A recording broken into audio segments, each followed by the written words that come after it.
बीजापुर में लगी भयानक आग। शहर बीजापुर के नेशनल हाईवे पर मौजूद HMK automobiles car service centre में कल रात तकरीबन 2 बजे भयानक आग लगने की वजह से काफ़ी नुकसान हुआ है। आशंका व्यक्त की जा रही है कि ये आग शॉर्ट सर्किट के कारण लगी होगी। घटनास्थल पर फायर ब्रिगेड कर्मचारी पहुंचकर आग को काबू में कर लिया है। पुलिस इसकी जांच में जुटी हुई है। अब पुलिस की जांच के बाद ही पता चल पाएगा कि ये आग लगने की वजह क्या है। ರಾತ್ರಿ ಬೆಂಕಿ ಹತ್ಯದ ಆದ್ರೆ ಯಾರು ಹಚ್ಚಾರ ಏನೋ ಗೊತ್ತಿಲ್ಲ ನಮಗೂ. ಆದ್ರೆ ಹೆಂಗಾಗ್ಯದ ಏನು ಅಂತ ಇಲ್ಲಿ ಅಂತ ಅವ್ರು 10 ತನಕ ಇದ್ರು. 10 ನಂತರ ಹೋಗಿ 10 ನಂತರ ಏನಾಗ್ಯದ ಗೊತ್ತಿಲ್ಲ. ಆಮೇಲೆ ರಾತ್ರಿ ಅವರು ಮನೆಗೆ ಫೋನ್ ಮಾಡಿ ಹೇಳಿದಾಗ ಗೊತ್ತಾಗೋದು. ಅಲ್ಲಿವರೆಗೆ ಏನು ಗೊತ್ತಾಗಿಲ್ಲ. ಅದು ಒಳಗಡೆ ಒಂದು 19-20 ಗಾಡಿ ಇರ್ಬೋದು ಮೋಸ್ಟ್ಲಿ. ಅಲ್ಲಿಂದ ಅಲ್ಲಿವರೆಗೆ ಗಾಡಿ ಇರ್ಬೋದು. ಎಲ್ಲ ಗಾಡಿ ಬರ್ನ್ ಆಗ್ಯಾವ. ಮತ್ತು ಆಫೀಸಲ್ಲಿ ಎಲ್ಲ ಏನದಲ್ಲ ಎಲ್ಲ ಡಾಕ್ಯುಮೆಂಟ್ಸ್ ಎಲ್ಲಾನು ಒಳಗೆ ಬರ್ನ್ ಆಗ್ಯಾವ. ಅದೆಲ್ಲ ಇನ್ನು ತನಿಖೆ ಮಾಡಿದಾಗ ಗೊತ್ತಾಗ. HMK ಐತ್ರಿ. HMK ಕಾರ್ ಸರ್ವಿಸ್ ಸೆಂಟರ್ ಆಗ್ತದೆ. ಹೊಸ ಕಾರು ಇರ್ಬೋದು, ಅಷ್ಟು ಕ್ಲಿಯರ್ ಆಗಿ ಗೊತ್ತಿಲ್ಲ. ಇರ್ಬೋದು, ಒಂದೆರಡು ಹೊಸ ಕಾರ್ ಇರ್ಬೋದು, ಹಳಿ ಕಾರ್ ಇರ್ಬೋದು, ಮತ್ತೆ ರಿಪೇರಿ ಬಂದಿರ್ತಾವು. ಅವೆಲ್ಲ ಇದು ಆಗಿರ್ತಾವ್ರಿ, ಬೋರ್ನ್ ಆಗ್ಯಾವು. ಬೆಂಕಿ ಏನು ಗೊತ್ತಿಲ್ರಿ. ಮೋಸ್ಟ್ಲಿ ಅದು 1 ಗಂಟೆ ನಂತರ ಆಗ್ಯದ ಬೆಂಕಿ ರೀ. ಇಲ್ಲಿ ಪ್ರತ್ಯಕ್ಷದರ್ಶಿಗಳು ಹೇಳೋದು ನೋಡಿದ್ರೆ, ಇಲ್ಲಿ ಒಬ್ರು ಮಾತಾಡ್ತಾ ಇದ್ರು ಹೇಳಿ ನೋಡಿದ್ರೆ ಇಲ್ರಿ 1-1.5 ಸಮ ಆಗ್ಯದ ತೆಗೆ ಅಂದ್ರು. ನಮಗೂ ನಾವು ಅಲ್ಲಿರ್ತೀವಿ ಜೋರಾಪುರದಾಗ. ಹಾ, ಇಲ್ಲಿ ಅಂತ ಈ ಹನುಮಂತ ಕನ್ನಮಡಿ ಅಂತಾರೆ. ಯಾರು ಒಳಗಿದ್ದಿಲ್ಲ. ಇಲ್ಲ ಎಲ್ಲಾ ಕಡೆ CC ಕ್ಯಾಮ್ರಾ ಇರ್ತಾವ, ವಾಚ್ಮನ್ ಇಟ್ಟಿಲ್ಲ ಅವ್ರು. ಅವ್ರಿಗೆ ಗೊತ್ತಾಗಬೇಕು. ಮಾಲಕರು ಬಂದ್ರೆ ಅವ್ರಿಗೆ ಕೇಳೇ ಗೊತ್ತಾಗಬೇಕು. ಹಾ, ಎಲ್ಲ ಸಾಮಾನು ಇದು ಒಳಗೆಲ್ಲ ಶೋರೂಮ್ ಐತ್ರಿ. ಮತ್ತೆ ಇವು ಏನೋ ಸ್ಪೇರ್ ಪಾರ್ಟ್ಸ್ ಎಲ್ಲ ಇದ್ದು ಒಳಗೆ. ಹಾ, ಕಸ್ಟಮರ್ ಗಾಡಿ ಅದಾವ್ರಿಗೆಲ್ಲ.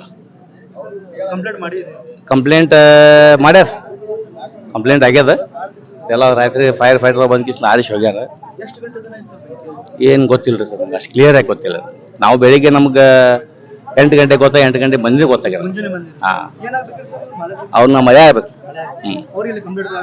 ಹಾ, ಕಂಪ್ಲೇಂಟ್ ಸ್ವಲ್ಪ ಇನ್ಶೂರೆನ್ಸ್ ಕೆಲಸ ಹೋಗ್ಯಾರ. ಹಾ, ಆಯ್ತು. ನನ್ನ ಹೆಸರು ರಾಮು ಜಾಧವ್ ಅಂತಾರೆ. ಜೈ ಭೀಮ್. ಇವತ್ತು ವಿಷಯ ಏನಪ್ಪಾ ಅಂದ್ರೆ, ಇಲ್ಲಿ ಬೆಂಗಳೂರು ಬೈಪಾಸ್ ಹತ್ರ ಇವತ್ತು car showroom, second hand showroom ಇದು ಸರ್ವಿಸಿಂಗ್ ಅಂತ ಮಾಡ್ತಾರ. ಇಲ್ಲಿ ಬೆಂಕಿ ಹತ್ತದ. ನಮ್ಮ ಅಕ್ಕರದ ಗಾಡಿನೂ ಒಂದು ಇಲ್ಲಿ ನಿನ್ನೆ ತಂದು ಹಚ್ಚಿವಿ ಸರ್ವಿಸಿಂಗ್ ಅಂತ ಹೇಳಿ, ಅದನ್ನು ಸುಟ್ಟದ.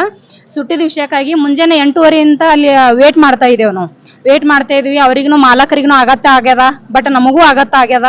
ಯಾಕಂದ್ರೆ ಬಡವರಿಗೆ ಏನ್ ಕಷ್ಟ ಅಂತ ಹೇಳಿ ನಮಗೆ ಗೊತ್ತ, ನಮ್ದು ಏನ್ ಕಷ್ಟ ಅದ ಅಂತ ಹೇಳಿ.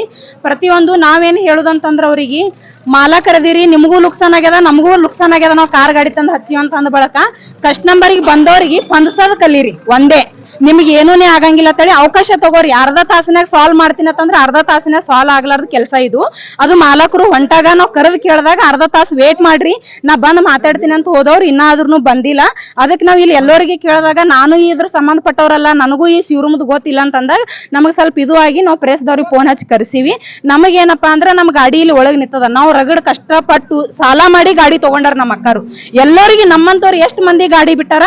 ಪ್ರತಿಯೊಬ್ಬರಿಗೂ ನ್ಯಾಯ ಸಿಗಬೇಕು. ಅವ್ರ ಗಾಡಿಗಳು ಅವ್ರಿಗೆ ಹೊಳೆ ಕೊಡಬೇಕು. ಕೆಲವೊಬ್ಬರ ಜೀವನನೇ ಅದ್ರ ಮೇಲೆ ಅದ, ಅವ್ರಿಗೆ ಜೀವನ ಕೊಡ್ಬೇಕು. ಆಮೇಲೆ ಇವ್ರ ಮಾಲಕರು ಏನದಾರಲ್ಲ, ಬಂದವ್ರಿಗೆ ಬಂಧಿಸ್ಬೇಕು. ಆಕ್ಚುಲಿ ನಾವಂತ್ರ ತಿರ್ಗಾಡಕತ್ತಾರ ಅಲ್ಲಿ ಇನ್ಶೂರೆನ್ಸ್ ಆಫೀಸ್ ಕಂಪ್ಲೇಂಟ್ ಅದು ಇದು ಅಂತ ತಿರ್ಗಾಡ್ದಾಗ ಮ್ಯಾನೇಜರ್ಗೆ ಹೇಳಿ, ಇಲ್ಲಿ ಯಾರು ಮ್ಯಾನೇಜ್ಮೆಂಟ್ ಮಾಡ್ತಾರ ಅವ್ರಿಗೆ ಹೇಳಿ, ಕಸ್ಟಮರ್ಗೆ ಬಂದವ್ರಿಗೆ ಹಿಂಗೈತಿ ಹಿಂಗಿಲ್ಲ, ಒಂದಿನ ಅವಕಾಶ ತಗೊಂಡು ಹಿಂಗ್ ನಾವ್ ಎಲ್ಲಾ ಸಂಭಾಳಿಸ್ತೀವಿ ಮಾಡ್ತೀವಿ ಅಂತೇಳಿ, ಅದು ಬಂದವ್ರಿಗೆ ಕಸ್ಟಮರ್ಗೆ ಒಂದು ಕರ್ತವ್ಯ. ನಾ ಏನ್ ಹೇಳೋದಂದ್ರೆ ಕನ್ವಿನ್ಸ್ ಮಾಡಂತೇಳಿ ಹೇಳಕ್ ನಾ ಇಷ್ಟಪಡ್ತೀನಿ. ಈಗ ಅವ್ರು ಸಡನ್ಲಾಗಿ ಅರ್ಧ ತಾಸಿನಾಗ ಬರ್ತೀನಿ ಅಂತೇಳಿ ಹೋದಾಗ ನಾವು ಯಾರಿಗೆ ಕೇಳ್ಬೇಕಿಲ್ಲಿ? ನಾವು ಸ್ಟೇಷನ್ಗೆ ಹೋಗ್ಬೇಕನ್ನೋದು ಗೊತ್ತಾಗಲ್ಲಾಗ್ಯದ. ಇಲ್ಲಿ ಇವ್ರಿಗೆ ಮಾಲಕರಿಗೆ ಕೇಳ್ಬೇಕನ್ನೋದು ಗೊತ್ತಾಗಲ್ಲಾಗ್ಯದ. ಇದ್ರ ಮಾಲಕರು ಯಾರು ಅನ್ನೋದನ್ನು ನಮಗ್ ಗೊತ್ತಾಗಲ್ಲಾಗ್ಯದ. ನಮಗೆಲ್ಲ ಕನ್ಫ್ಯೂಸ್. ಯಾಕಂದ್ರೆ ನಮ್ಮ ಮನ್ಯಾಗ ಗಣಮಕ್ಳು, ನಮ್ಮ ಅಣ್ಣಗಳು ಬರ್ತಾರ, ನಮ್ಮ ಅಣ್ಣತಮ್ಮರು ಎಲ್ಲರೂ ಬರ್ತಾರ. ಬಟ್ ಇವರೇ ಮಾಲಕರು, ಇವರೇ ಇಲ್ಲ ಅನ್ನೋದು, ಯಾರೂನೇ ಅವ್ರು ಇಲ್ಲ ಅಂತ ಅಂದ್ಬಳಕ್ ನಮ್ಮ ಅಣ್ಣದಾರ ಯಾರಿಗೆ ಕೂನ ಹಿಡಿಬೇಕು? ಅವ್ರು ಯಾರೇ ಇರ್ಲಕ್ಕ, ನಮ್ಮಂತವ್ರು ಯಾರೇ ಬಂದ್ರು ಬಿ ಅವ್ರಿಗೆ ಸರಿಯಾಗಿ ಸ್ಪಂದಿಸತ್ತೇಳಿ ನಾ ಕೇಳ್ಕೊಳಕ್ ಇದು ಮಾಡ್ತೀನಿ. ದಯವಿಟ್ಟು ಎಲ್ಲರಿಗೆ ಏನ್ ಅನ್ಯಾಯ ಆಗ್ಯದ ಅವ್ರಿಗೂ ಅನ್ಯಾಯ ಆಗ್ಯದ. ಆಕ್ಚುಲಿ ಅವ್ರು ಮಾಡಿದ ತಪ್ಪೇನಂದ್ರೆ, ಇಟ್ಟೆಲ್ಲ ರೋಡಿಗೆ ಶಿವರೂಮ್ ಇಟ್ಟಾರ, ಇಟ್ಟೆಲ್ಲ ಮಾಡ್ತಾರಂದ್ರೆ ವಾಚ್ಮನ್ ಇಡ್ಬೇಕಾಗಿತ್ತು. ಅವ್ರು CC ಕ್ಯಾಮ್ರಾದಿಂದ ಯಾವುದೇ ರೀತಿ ಸೆಕ್ಯೂರಿಟಿ ಸಿಗಂಗಿಲ್ಲ.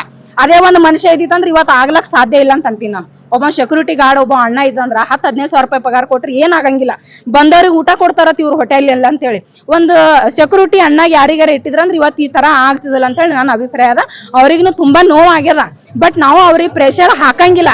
ಬಂದವ್ರಿಗೆ ಏನದ ಬಂದಸ್ರಿ, ನೋವಾಗೇ ಬಂದಿರ್ತದ, ನಮ್ದು ಏನೋ ಕಷ್ಟಪಟ್ಟು ತೊಗೊಂಡಿರ್ತಾರತ್ತೆ, ಕಸ್ಟಮರ್ಗೆ ಹೇಳ್ರಿ ಹಿಂಗ ಆಗ್ಯದ, ಹಿಂಗಿಲ್ಲ, ನಾವು ನಿಮ್ಗೆ ಅನ್ಯಾಯ ಮಾಡಂಗಿಲ್ಲ ಅಂತ ಹೇಳ್ಕೊಂಡ್ ಹೇಳಿ ಇದು ಮಾಡ್ರಿ ಅಂತ ಹೇಳಿ ನಾನು 2 ಮಾತನ್ನ ಮುಗಿಸ್ತೀನಿ. ಇಲ್ಲಿ 20-22 ಗಾಡಿ ಅದಾವ್ರಿ ಸರಿ ಟೋಟಲಿ ರೀ. ಹೊಸ ಒಬ್ರು ಏನೋ ತಗೊಂಡು ಒಂದೇ ತಿಂಗಳೈತ್ರಿ ಗಾಡಿ ತಗೊಂಡು ಇಲ್ಲಿ ಸರ್ವಿಸಿಂಗ್ ಬಿಟ್ಟಾರತ್ರಿ ಹೊಸದೇ ರೀ. ನಮ್ದು ಗಾಡಿ ಇನ್ನ ಹೊಸದೇ ಅದ್ರ ಒಂದ್ 2-3 ವರ್ಷದಿಂದ ಐತಿ. ಹೊಸ ಗಾಡಿ ಹಳಿ ಗಾಡಿ ಟೋಟಲಿನೇ ಅದಾವ್ರಿ. 20-22 ಗಾಡಿ ಅದಾವ್ರಿ ಇಲ್ಲಿ. ಅವು ಅಷ್ಟೇ ಐತಿ ಅಂತ ಏನಿಲ್ರಿ. ಈ ತರ ಆಗ್ಯದ, ಎಲ್ಲ ಪ್ರತಿಯೊಂದಕ್ಕೂ ಬಂದಿಸಿ ಎಲ್ಲರಿಗೆ ನ್ಯಾಯ ಸಿಗ್ಬೇಕಂತ ನಾ ಹೇಳಕ್ ಇಷ್ಟಪಡ್ತೀನಿ ರೀ. ಏನ್ ರಾತ್ರಿ ಸುಮಾರು 1:30-2 ಆಗ್ಯದ ಅಂತ ಹೇಳಾಗತ್ತಾರಿ. 1:30-2 ಸುಮಾರು ರೀ.